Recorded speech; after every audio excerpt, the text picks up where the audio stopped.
ये भी गाड़ी आ गई थी अपने पास, इसका भी हम काम फाइनलाइज़ कर रहे हैं। तो इसमें क्या इशू था, भैया ने कहीं से काम कराया हुआ तो काफ़ी ज़्यादा हमिंग की नॉइज़ आ रही थी। तो वायरिंग आप देख ही सकते हो कैसे डाली है, इसी साइड से पावर केबल्स और ये आरसी केबल भी इस साइड से डाली है।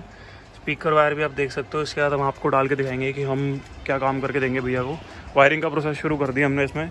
सेम वही इंटरफायर की वायरिंग हम डाल रहे हैं, देख सकते हो हम वैसे with proper fuse and sleeves. बाकी बंदरा काम शुरू कर रहे हैं। इसका भी हम यही करेंगे कि यहाँ से इनका आम नीचे लगा हुआ है जो तो बहुत ही गंदा लगता है, ये उठा के हम बैक सीट पे माउंट करेंगे। तो साथ साथ जैसे जैसे इसका काम होता जा रहा है हम आपको वो भी दिखाते हैं। इनसे सारा वायरिंग का काम अपना हो ही गया लगभग। अब पीछे हम जो एम्प है इसका भी सिंगल ही एम्प है वैसे, पर हम पीछे माउंट कर रहे हैं क्योंकि सीट के नीचे बहुत ज़्यादा मैसअप हो जाता है। तो सेम पहले की तरह हमारी ग्राउंड और पावर केबल इस साइड से जाएंगे और उस साइड से हम आरसी और अपनी स्पीकर वायर डालते हैं। स्पीकर वायर डाल के फिर आपको मिलते हैं। जंप रैक हमने लगा दिया, अब हम स्पीकर वायर डालनी शुरू कर रहे हैं।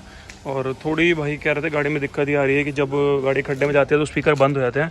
तो हम ये सोच रहे हैं कि इसको खोल के स्पीकर की जो वायर है वो यहीं से डायरेक्ट नहीं डाल दे पूरी, मतलब वहाँ से कनेक्शन ना मारे। बाकी अब स्पीकर वायर डालने लगे हैं, वही पहले की तरह इंटरफायर ही डल रही है, वो भी अपनी 14 गेज दिखा देता हूँ मैं आपको, ये देख लीजिए इंटरफायर ही डल रही है। बाकी अब स्पीकर वायर डालते हैं, उसके बाद आरसी डाल के बस एम्प को हमने यहाँ पे माउंट करना है और वायरिंग करके फिर आपको मिलते हैं।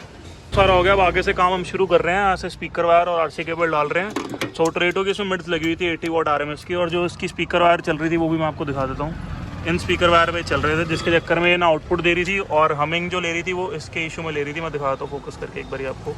ये जो वायर कटी है आपको दिख रही होगी, कैमरा जस्टिफाई नहीं कर पा रहा है। इस चक्कर में जो थी हमिंग ले रही थी, वो हमने स्पीकर वायर चेंज कर दिया। सो अब सेटअप ऑन करके आपको आउटपुट सुनाते हैं कि कैसा बज रहा है। मिड की वायर जो हमने डाल दी और आरसी और स्पीकर वायर जो हमने यहाँ से डाल दी है उनको दिखा देते हैं एक बार पीछे से भी। सो यहाँ से अपनी सारी स्पीकर वायर तो और आरसी केबल आ रही है और पावर केबल्स तो हमेशा की तरह वहीं से रहेंगी। बाकी काम करके आपको थोड़ा थोड़ा साथ साथ दिखाते रहते हैं कि क्या क्या अभी गाड़ी की किस स्टेज तक पहुँच गई है। इधर की पैकिंग कर रहे हैं, उसके बाद आपको मिलते हैं। हमने इस साइड की भी मिड रेंज खोली और एक बार आपको मैं वायरिंग दिखा देता हूँ क्या डाली है स्पीकर वायर। तो जब भी काम कराए अपने सामने देख के कराएं। अब ये वायर देखो आप, इसकी थिकनेस देखो, ये अपनी 80 RMS की मिड्स को सपोर्ट करेगी, कभी भी नहीं करेगी। और ये वायर भी देखो आप। तो इसलिए हमेशा अपने सामने काम कराएं जो भी गाड़ी का काम करवाते हैं। इस पहले स्पीकर वायर तो आपको दिखाई दी थी, अब हम ये डाल रहे हैं ऐसे प्रॉपर स्लीव वगैरह के साथ। और ये अपनी 14 गेज की रहती है इंटरफायर की। बस थोड़ा सा ही काम रह गया, बाकी सारा कुछ पैक करके फिर आपका आउटपुट सुनाते हैं गाड़ी का आउटपुट कैसा आ रहा है। हम फिट करने लगे हैं और स्पीकर वायर डाल दिए। इस साइड पे हम इंस्टॉल करने लगे हैं। और एक चीज़ मैं आपको और बताना चाहूँगा कि हमेशा जब भी स्पीकर वायर डलवाएं तो ये भी क्वालिटी की डलवाएं। इंटरफायर, साउंड बैरियर या गैरेट या और किसी की भी डलवाएं, पर क्वालिटी की डलवाएं।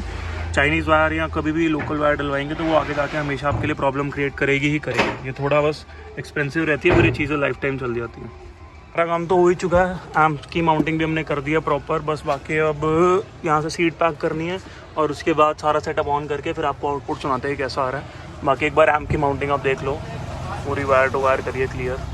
यहाँ से हमारी आरसी रहेगी हमेशा की तरह और यहाँ से पावर केबल्स हैं।